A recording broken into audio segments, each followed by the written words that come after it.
tu veux, toutes tes formes sont plus ou moins floues. Sont très floues même. Par contre, l'œil est bel et bien comme un objet très précis, comme un objet d'optique presque.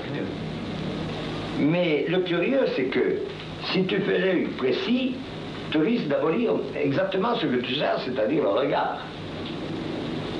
C'est pas, il y a très peu d'yeux où le regard existe.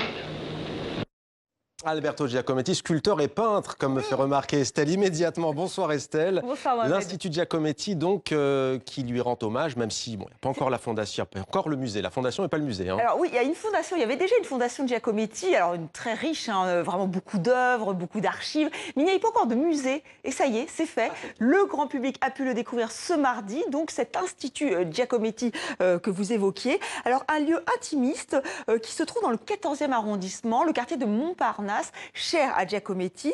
Et donc c'est un très bel hôtel particulier. Tout a été pensé, fait pour qu'on se sente comme si on allait chez Giacometti, qu'il vous accueillait. C'est-à-dire qu'on traverse les différentes pièces, il y a la bibliothèque, il y a le salon. Alors les visites se font sur réservation, justement pour garder ce caractère intime.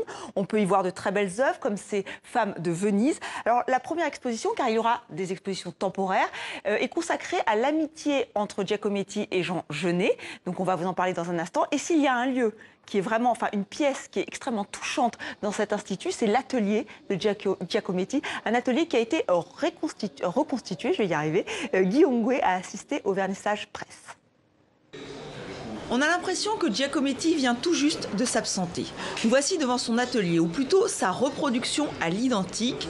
L'artiste suisse a commencé sa carrière dans 24 mètres carrés, un lieu qu'il n'a jamais quitté, même quand il est devenu célèbre. C'est un espace qu'il occupe avec ses sculptures, mais aussi avec ses dessins, ses gravures, puisqu'il va recouvrir l'intégralité des murs de dessins, soit à la peinture, soit au crayon, voire même directement gratter des esquisses sur le mur. Et donc c'est voilà, un univers mental, un univers à la fois de travail, de vie et un motif récurrent de son œuvre. Cet atelier, des photographes comme Robert Doisneau, Sabine Weiss l'immortalise.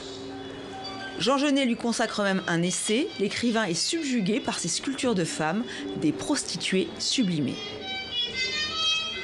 C'est Giacometti même qui nous le dit dans les archives, les prostituées du Sphinx, ces femmes que Genet définit comme des femmes profondément seules.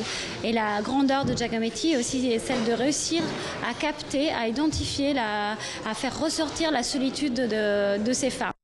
Jean Genet, qui a aussi été son modèle, le voici représenté tel un scribe égyptien. J'ai encore dans les fesses la paille de la chaise de cuisine sur laquelle il m'a fait asseoir pendant 40 et quelques jours. Il ne me permettait ni de bouger, ni de fumer, un peu tourner la tête. Cette exposition consacrée à leur amitié artistique est la première de ce musée intimiste. Autre exposition d'actualité dans l'air du temps, Estelle, vous nous emmenez à Saint-Pétersbourg, en Russie. C'est l'instant foot de cette chronique culture. Oui, il en faut. Alors, vous allez admirer, Mohamed, ce portrait d'Antoine Griezmann, réalisé par Fabrizio Birimbelli, alias Pupazzaro. Alors, cet artiste italien, vous l'avez compris, est fou de ballons ronds et d'histoire au vu des tenues qu'il a choisies pour ses footballeurs. Hein, voilà, des footballeurs d'hier et d'aujourd'hui. Alors, des portraits qu'il réalise avec une tablette graphique. Vous aurez reconnu Messi, Ronaldo, mais aussi Cantona, Maradona. Des sportifs qui sont peints en chef de guerre, version 19e siècle. Alors, pourquoi ce choix? Réponse de l'artiste. Je les ai peints comme des généraux, des leaders, car je crois qu'il y a dans le football une forme d'héroïsme. C'est le cas dans le sport en général, mais dans le football en particulier. Les footballeurs sont devenus des acteurs incontournables de notre société, parce que vous savez, le football est un sport très populaire. Il déchaîne les passions partout sur la planète. Et parfois, les footballeurs sont les seuls capables de vraiment rassembler les gens. Alors, en attendant, Estelle, le short et le maillot sont toujours de mise sur les terrains de football. On va se quitter en musique avec la révélation pop du Québec, Charlotte Cardin. Charlotte Cardin, elle s'est fait connaître au Québec grâce à l'émission La Voix, The Voice, qui est connue dans le monde entier. Alors cette jeune femme aux allures de mannequin, d'ailleurs elle a été mannequin, était arrivée en finale. Aujourd'hui, elle chante, elle compose ses propres chansons en français et en anglais. Elle le dit, elle a vécu à Montréal, donc pour elle, c'est important de chanter dans les deux langues. Elle a une très belle voix, vous allez l'entendre, une voix soul. Et c'est vrai qu'elle mélange jazz, hip-hop. Elle sera en concert au Festival d'été du Québec le 10 juillet et le 13 juillet en Suisse. On l'attend au mois de novembre à La Cigale, à Paris. Et je vous propose de nous quitter donc avec l'une de ses toutes dernières chansons.